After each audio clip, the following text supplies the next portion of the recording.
Does the church want strong women? Does the church want women with a voice, with the power to lead, that are educated and intelligent? Or do they want women like, well, what Paul said back in his day, that women should stay silent in church? Well, President Nelson completely and forever answered this question in an incredible conference talk back from 2015 entitled A Plea to My Sisters. It may have been a while since you've heard this, or maybe you haven't heard this, so I'm replaying the whole talk here. In this incredible talk, he makes it totally clear that the women are so needed and wanted to lead out, to speak out, to step forward in leadership positions.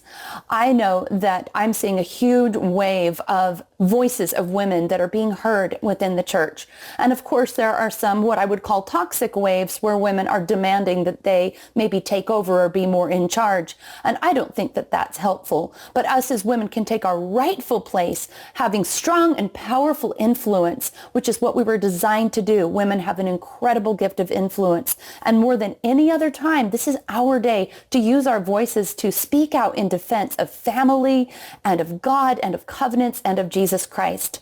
Now, in a minute, I will go ahead and play President Nelson's talk, but I want to tell you the first few minutes of his talk are where he's just reflecting on the death of 3 apostles recently and on their wives. So if you don't really want to hear about that part, you can just skip ahead a few minutes into the talk. But I guarantee the rest of the talk will really uplift you, especially if you're a woman that's looking for a reminder of how important your voice is in these latter days. And I hope as you listen to this talk that you're inspired to do something, or you're inspired to see yourself with more respect and to see what you're doing in God's eyes, to see the way he's empowering you and the gratitude that he has for you and the hope that he's placing in you to step forward and do your part in these latter days.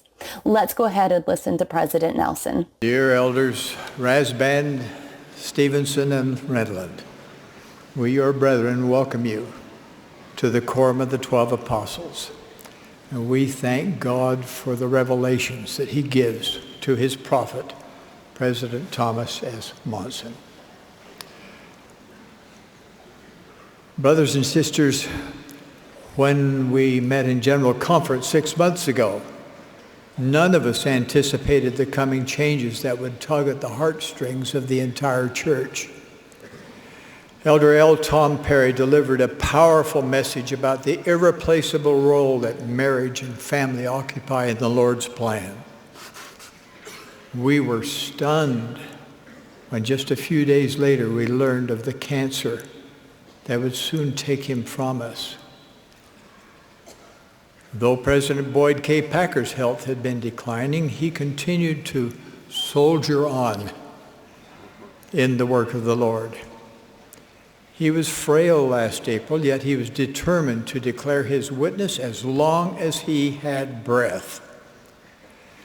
Then, just 34 days after Elder Perry's passing, President Packer also stepped across the veil. We missed Elder Richard G. Scott at our last General Conference, but we reflected upon the powerful witness of the Savior he had borne in many previous conferences. And just 12 days ago, Elder Scott was called home and reunited with his beloved Janine. I had the privilege of being with all of these brethren during their final days, including joining members of President Packer's and Elder Scott's immediate families just before their passing.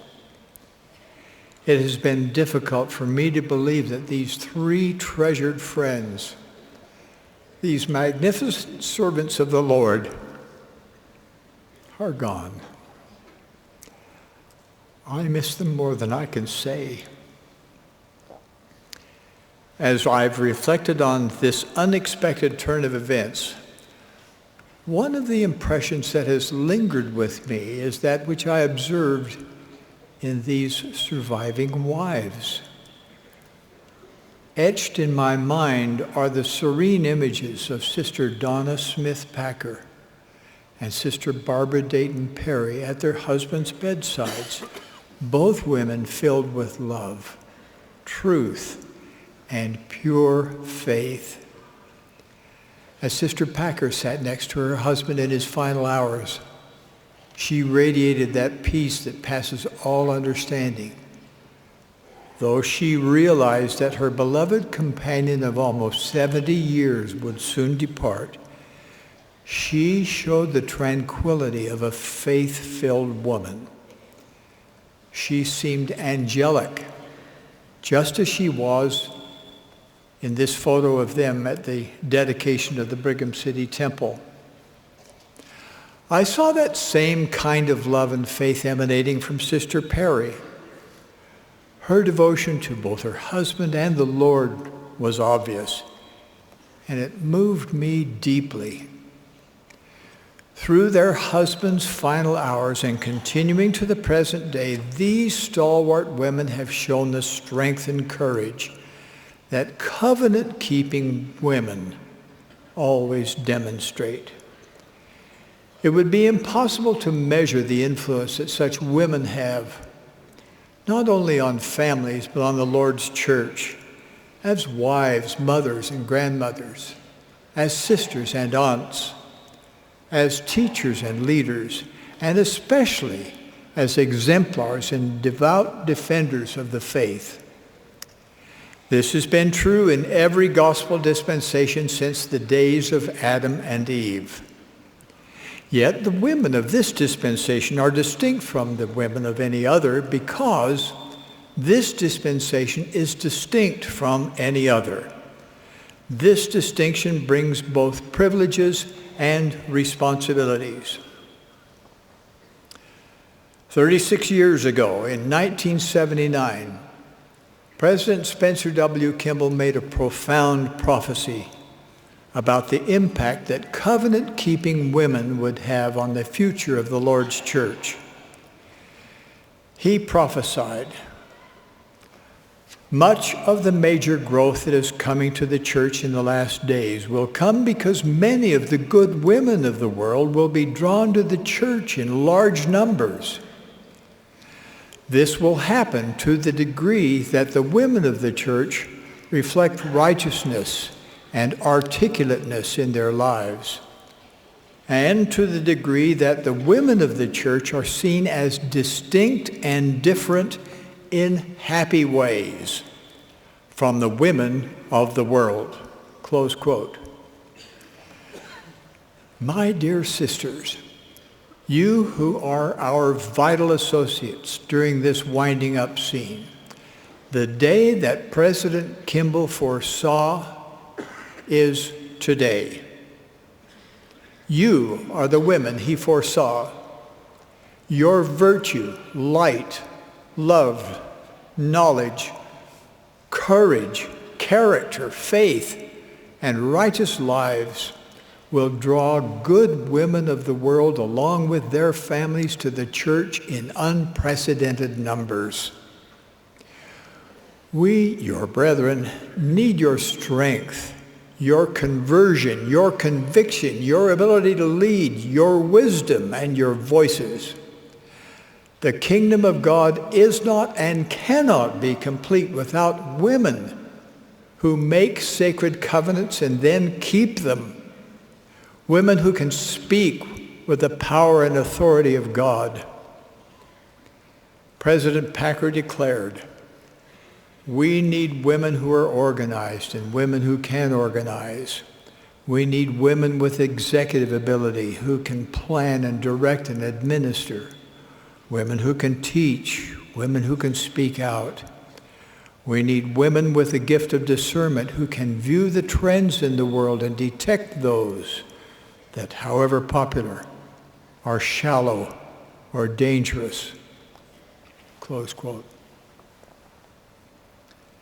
Today, let me add that we need women who know how to make important things happen by their faith and who are courageous defenders of morality and families in a sin-sick world. We need women who are devoted to shepherding God's children along the covenant path toward exaltation.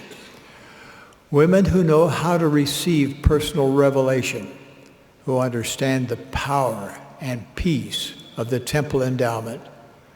women who know how to call upon the powers of heaven to protect and strengthen children and families, women who teach fearlessly. Throughout my life, I've been blessed by such women. My departed wife, Dancel, was such a woman. I will always be grateful for the life-changing influence she had on me in all aspects of my life, including my pioneering efforts in open-heart surgery. 58 years ago, I was asked to operate upon a little girl, gravely ill from congenital heart disease. Her older brother had previously died of a similar condition. Her parents pleaded for help. I was not optimistic about the outcome, but vowed to do all in my power to save her life. Despite my best efforts, the child died. Later, the same parents brought another daughter to me, then just 16 months old, also born with a malformed heart. Again, at their request, I performed an operation. This child also died. This third heartbreaking loss in one family literally undid me. I went home grief-stricken. I threw myself upon our living room floor and cried all night long. Dancel stayed by my side, listening as I repeatedly declared that I would never perform another heart operation. Then around 5 o'clock in the morning, Dancel looked at me and lovingly asked, "Are you finished crying?"